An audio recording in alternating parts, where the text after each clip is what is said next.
বলিউডের জনপ্রিয় অভিনেত্রী শিল্পা শেঠি। 90-এর দশকে ভক্তদের হৃদয়ে ঝড় তোলা এই অভিনেত্রী বর্তমানে পর্দায় সেভাবে নিয়মিত নন।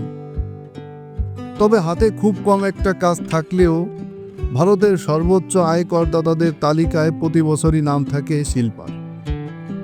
কিন্তু কিভাবে এত টাকা ইনকাম করে এই নিয়ে দর্শক মহলে চলে অনেক গুঞ্জন।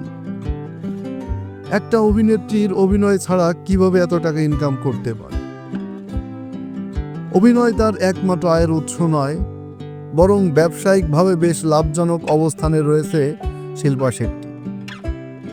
এক সাক্ষাৎকারে নিজের আয় ও জীবনের গুরুত্বপূর্ণ এক সিদ্ধান্ত নিয়ে কথা বলেন শিল্পা। বলিউড তারকা জানালেন তার রাজকীয় জীবনের পেছনে কী রহস্য রয়েছে, কী উপায় অবলম্বন করে বড়লোক হয়েছেন তিনি। জানান প্রায় 8 বছর আগের কথা। শিল্পাকে একটি প্রসাধনী সংস্থার বিজ্ঞাপন মুখ হিসেবে কাজ করার জন্য ডাকা হয়েছিল, কিন্তু তার পারিশ্রমিক দেওয়ার মতো কোনো ক্ষমতা ছিল না ওই পণ্য সংস্থার। সেই সংস্থাই এখন লাভজনক এক প্রতিষ্ঠানে পরিণত হয়েছে। শিল্পা বলেন, ওরা আমার কাছে এসেছিল, আমার ভালো লেগেছিল, কিন্তু একজন ব্র্যান্ড অ্যাম্বাসেডর নিয়োগ করার মতো সামর্থ্য ওই সংস্থার ছিল না।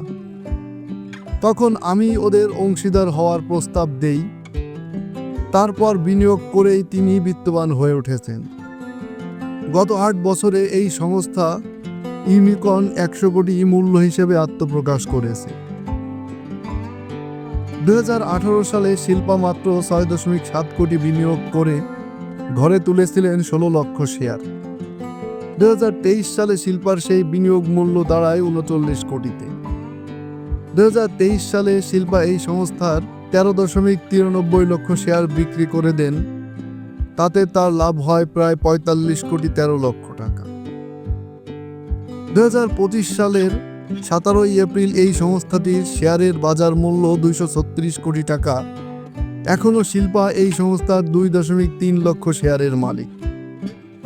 সেই হিসাবে এই সংস্থায় অভিনেত্রীর বিনিয়োগ মূল্য প্রায় 5 কোটি 42 লক্ষ টাকা। বড় পর্দায় এখন শিল্পাকে তেমন দেখা না গেলেও সোশ্যাল মিডিয়ার কল্যাণে শিল্পার ব্যক্তিগত জীবন সম্পর্কে ধারণা পান তার ভক্তরা। শরীরচর্চা ও যোগাসন করার পর দিনের বেশিরভাগ সময় পরিবারকে সময় দিতেই পছন্দ করেন শিল্পা শেট্টি। ব্যস্ত রয়েছেন নিজের ব্যবসা প্রতিষ্ঠান নিয়ে।